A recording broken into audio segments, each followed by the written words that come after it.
Okay, here's what I did. I went ahead and I inked these up.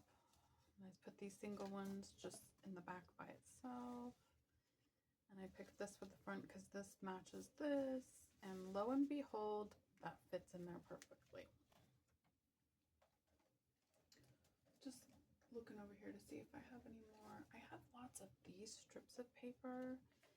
And honestly, these will work fine because it's just about the same weight. And then it's got like this interesting like stuff going on. And let me see the size. Yeah, the size will work perfectly. It's a little too long, but of course I can trim it. Okay, let's see if I have enough of these. Oof, that was not good. Oh, here we go. Here's a lot of these. Okay. All right, so what we're going to be doing is creating a spine with these things. And I think I'm going to use this. All right, so this thing is about 2.5 wide. So 1 1/4 is going to be the middle. So I'm going to go ahead and score it.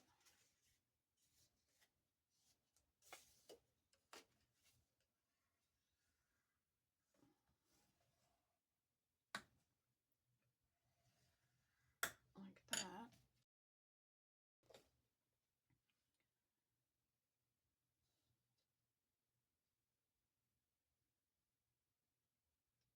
And then the same here. So 1 1/4.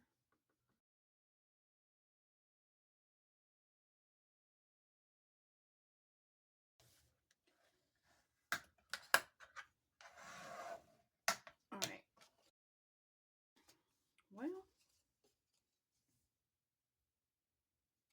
Well, so this is basically what we're going to be seeing is this edge, which I'm going to ink it with brown anyways. Let's do something like this to keep track. So there's the front cover, and then we have 1 page, 2 page, 3, 4, 5, 6, and then the back.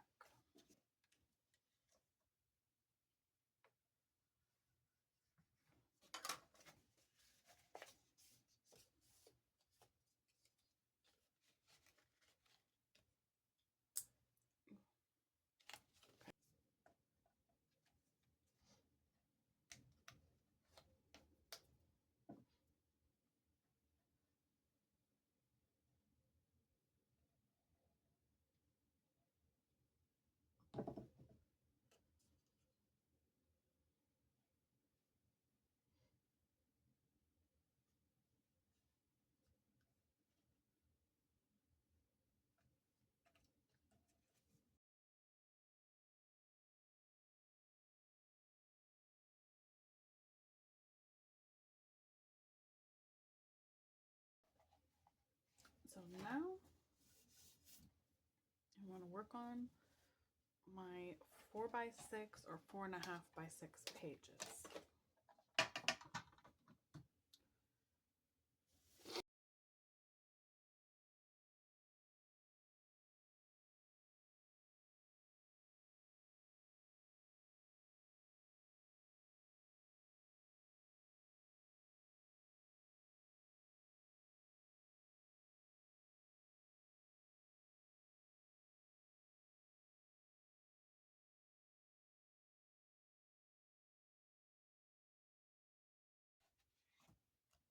Finish letting this dry, then we'll work on these.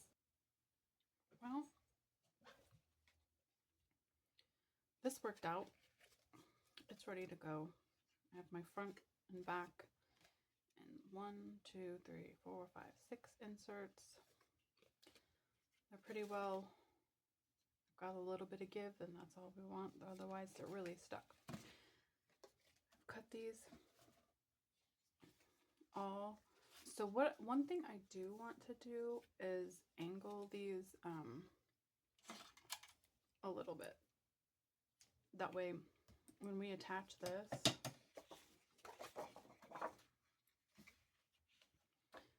let's say we're going to do it like this.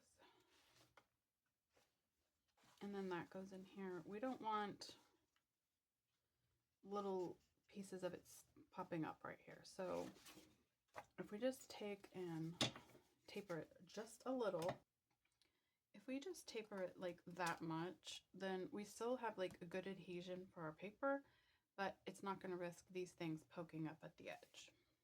So I'm going to go through and just trim these. Okay, so what I did was not exactly what I said. I went through and pulled out, this is not a good example here. This is a good example. So this brown page with the brown background was for numbers 5 and 6. 5 golden rings and 6 Gieseling. So I went ahead and these were wider. These were 12 inches and I decided to go ahead with the 4-inch book. So then I cut these on 8 inches. So when I fold them over, it's going to be a skinny book 4 inches wide. So I cut all of those long. I took these, put them at the 8 inches and cut them off. And I have all those scraps right here. I'll save those to decorate with. I had some extra pages, obviously. I didn't have, I had more than I needed. So I still need to score this at the 4-inch and distress the edge. But what I also did while I was going through all my papers and stuff was I grabbed the number 5 and 6. Like it has these strips. This one page had all these things, you know, like the Lords of Leaping, 11 Pipers Piping, like all of that stuff. And they had already been cut out of this because there's 2 or 3 pages in every pack. So I had already cut them a long time ago. For whatever reason, I have no idea. So I grabbed 6 and 5, and this one talks about 6, and this one talks about 5.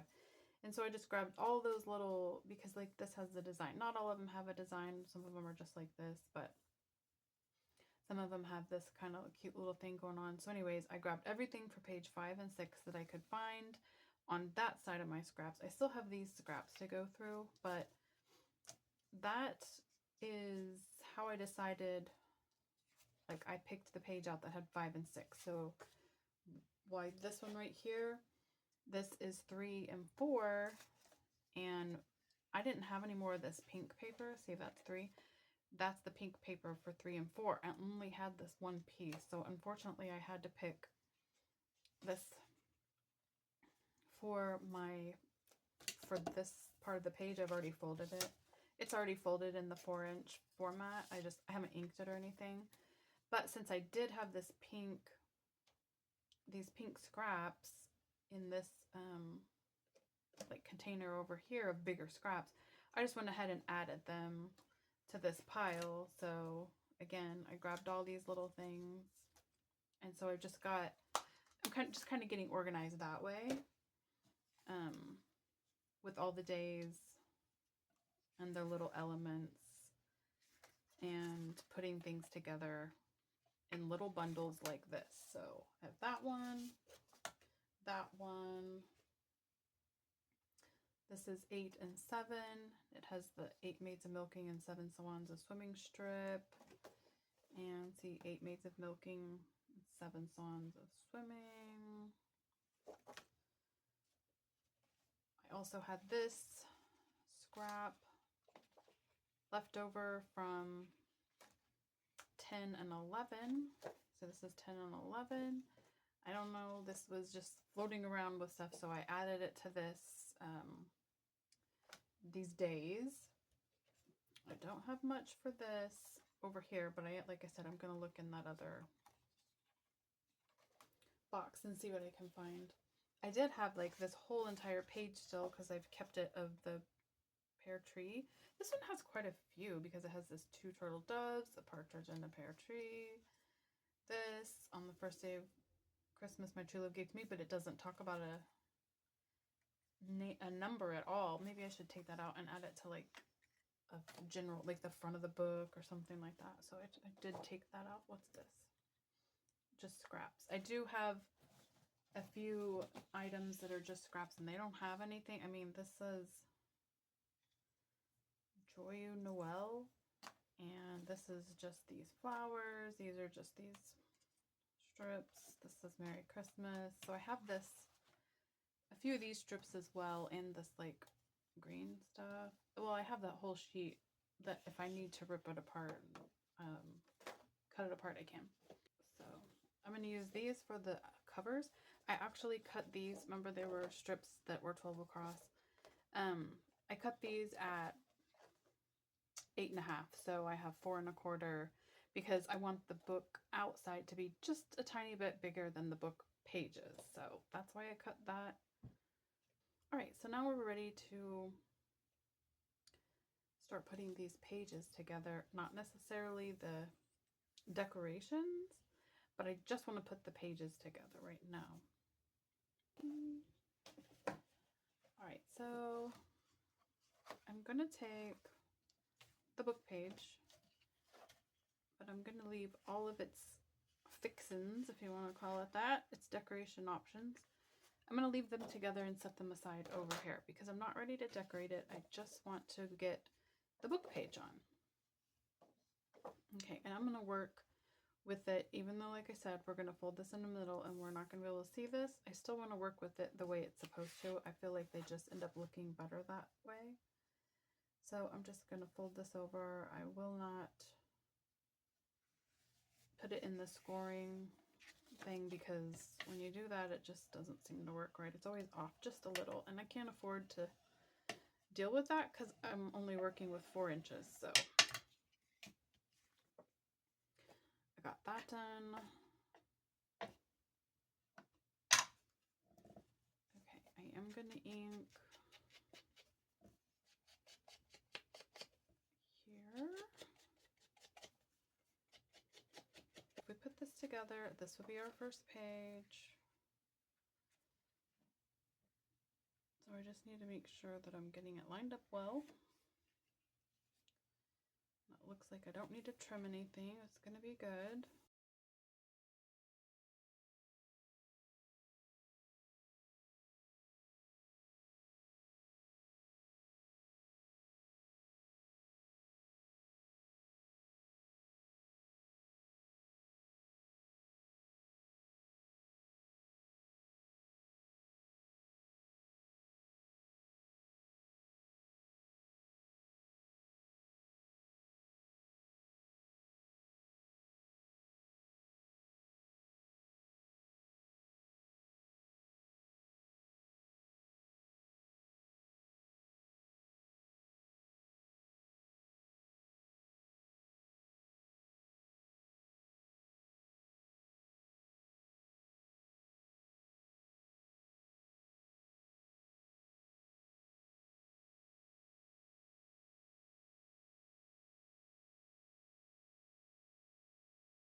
Okay, there's page 1.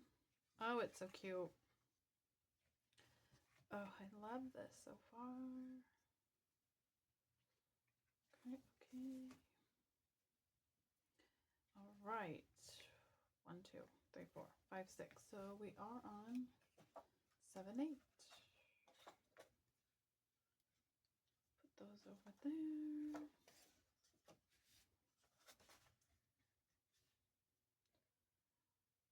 Fold my page in half. Give it a good crease.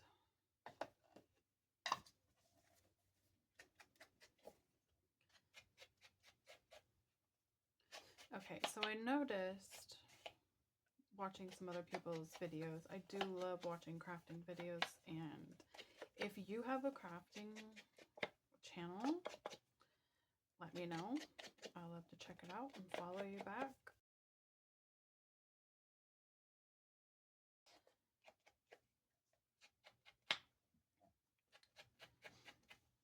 And maybe other people will follow you if you put your channel in the bottom description or the comments, then I'm okay with that.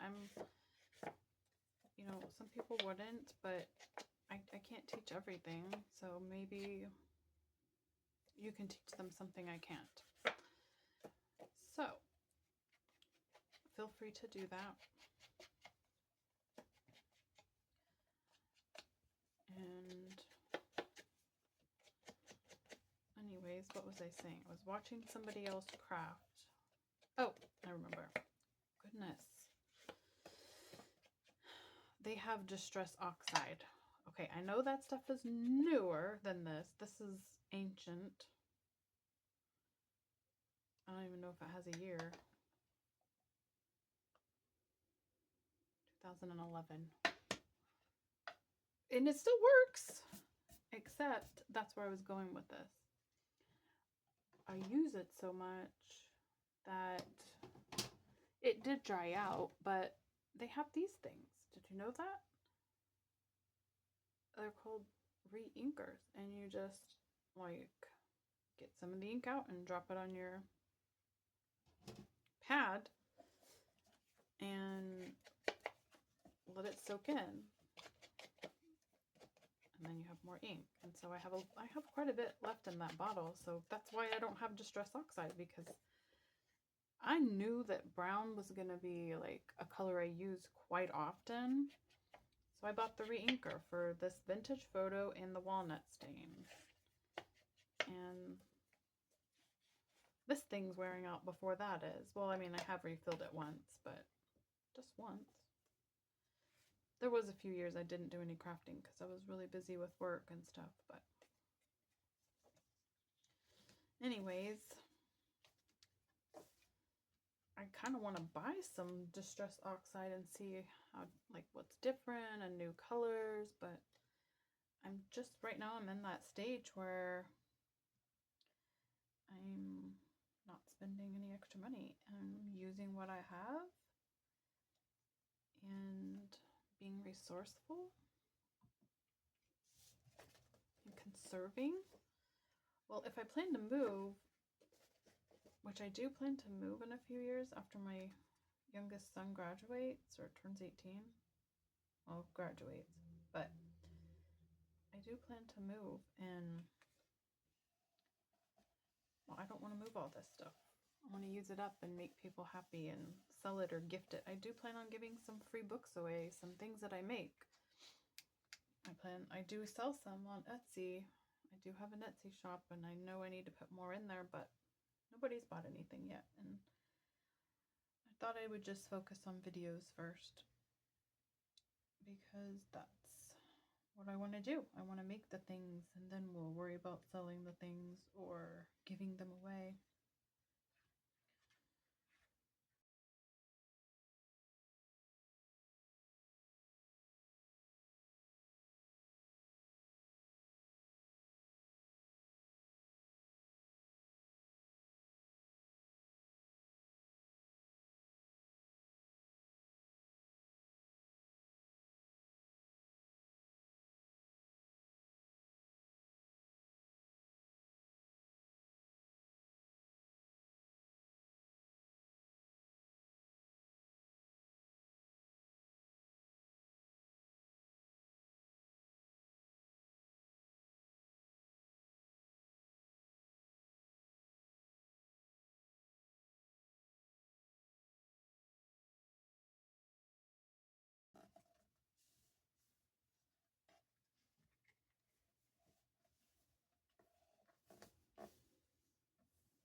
cover time.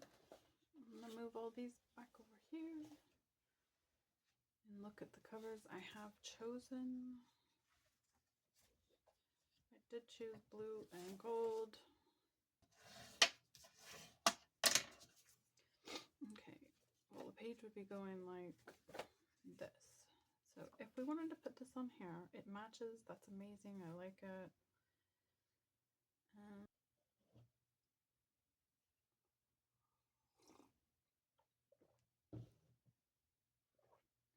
I don't know why, but I feel like that is the best cup of coffee I've had in so long. Like I just want to turn the video off and just sit there and drink it and enjoy it and be selfish. But I'm gonna keep going here. Okay, this is not working. I mean, I can add this to the side here if I find something else to go with it. Like that looks cute, but we need something right there. So I need more of that type of paper.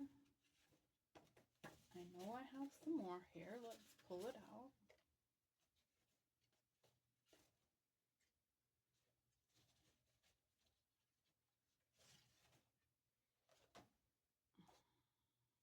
This is the back of that, and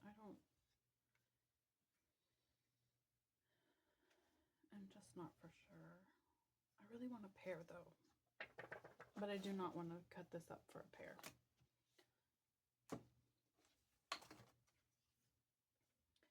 Is there a pear anywhere? There's a giant pear. Oh my goodness. And here's like almost one. I like this, but I want the whole.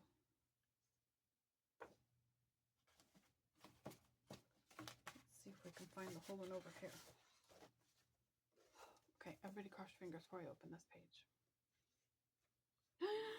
Yes, it worked. Okay, this right here. And there's a pear there too. Yay. That means I'm gonna have to like cut all of this up. Okay, do we have these pieces? This one might not be so bad because I've got pretty much all of that image. Oh, and that's a cute one too. Here, let's swap. Because it's easy, like, let me show you what I'm thinking here. It's easy to, like, let's say I fussy cut that out, like slip that under there. So then it's underneath something. Or maybe this, you know, goes over it. So it's easy to kind of hide that little bit of missing piece. I'm really okay with that. Same with this. I mean, I could put this to the edge and then we still have all that gorgeousness, or that right there. Okay. This might be some, go put some, ugh, I just cannot talk.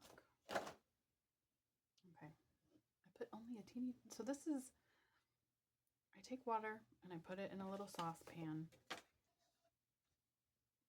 And then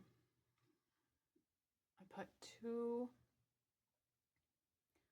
I make a big, I fill the saucepan up with water. I put 2 cinnamon sticks in it, and they're about this long. And then I boil that water. That's why it's so hot, because it was boiling. And then I take that water and I pour it in this cup that's really big. And then in the afternoons, I don't want a whole bunch of caffeine or whatever, so I use decaf, instant coffee granules. I put that in there. But I have caffeinated coffee granules as well, because sometimes I drink this in the morning too. Sometimes I just use my Keurig. Sometimes I make a whole pot of coffee if a bunch of people are here, or Pablo's here, because he and I can drink a million cups of coffee in the morning. So anyways, when I was making this coffee, I just put a little tiny bit, like a half a teaspoon of the caffeinated kind, because I thought, well, people in England or whatever, they have afternoon tea and it's a little pick-me-up. And so I thought, well, maybe that'll keep me from being tired. So I put that in there, and then I put way too much honey because my jar was almost empty, and I thought I would scrape it out. Well, I guess it was too much. I don't measure it. I count how many seconds I pour it from my squirt bottle that I refill from this jar, which it's just this whole complicated explanation now, isn't it? Anyways, that and some coffee creamer. And it is just the best for some reason. Maybe because I put too much honey in it. I have no idea.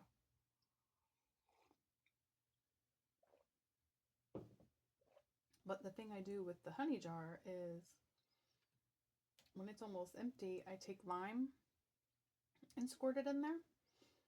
So then it's like a shot of lime and honey, and it's so amazing. All right, so yeah, now we're going to place it something like that.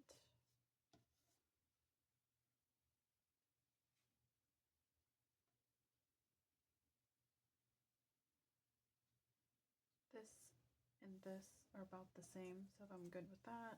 I like a little bit of the edge, that's perfect. So then we just need to figure out what are we going to do with this guy. Is he going to live like that?